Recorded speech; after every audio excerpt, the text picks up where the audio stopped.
కామారెడ్డి జిల్లాలో ముగ్గురు ఆత్మహత్యల వెనుక ఉన్న మిస్టరీ ఏంటి? వీరు ఆత్మహత్య చేసుకున్నారా లేదా ఇంకేమైనా జరిగిందా?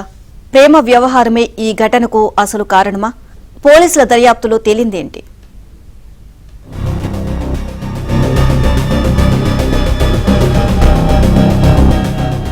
భిక్కనూరు మిస్టరీ వెనుక అసలేం జరిగింది? ముగ్గురి మధ్య ఉన్న సంబంధం ఏంటి? అసలు చెరువు దగ్గరకు ముగ్గురు ఎందుకెళ్లారు? కాల్ డేటా ఆధారంగా పోలీసుల దర్యాప్తు.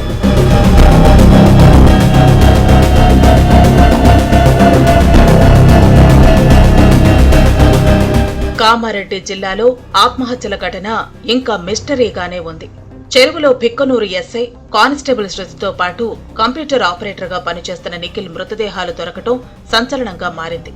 అసలు ఈ ముగ్గురి మధ్య ఉన్న సంబంధం ఏంటి? అక్కడికి ఎందుకెళ్లారు? ఆత్మహత్య చేసుకున్నారా?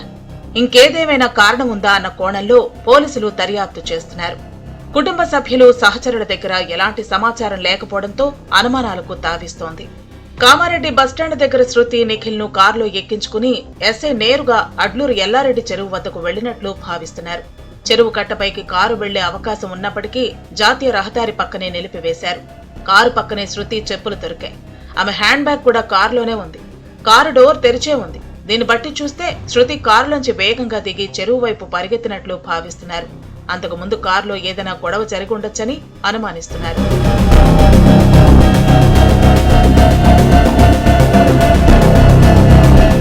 శృతిని కాపాడడానికి నిఖిల్, ఆ తర్వాత ఎస్ఐ సాయి కుమార్ దూకి ఉంటారని అంచనా వేస్తున్నారు.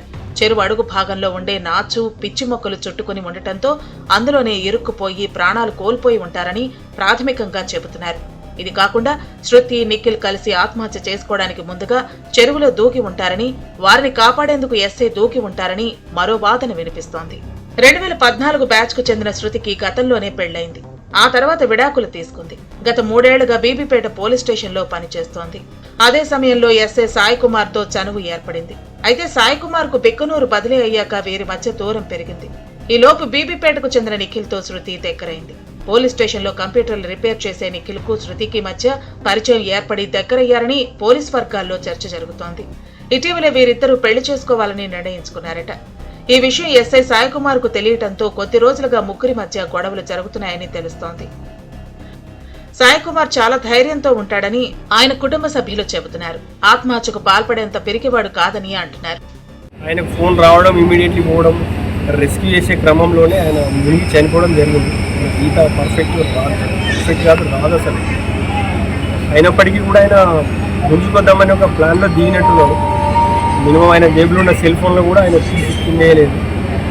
దన్న దిగిపోయాడు. అట్లనే మునిగిపోవడం జరిగింది. ఆయన మరణం మా కుటుంబానికి చాలా తీవ్ర లోటు. ఇది పేదరికం నుండి వచ్చి ఆయన సబ్ ఇన్స్పెక్టర్గా సెలెక్ట్ కావడం, మధ్యలోనే ఇట్లా జరిగిపోవడం చాలా విషాదం.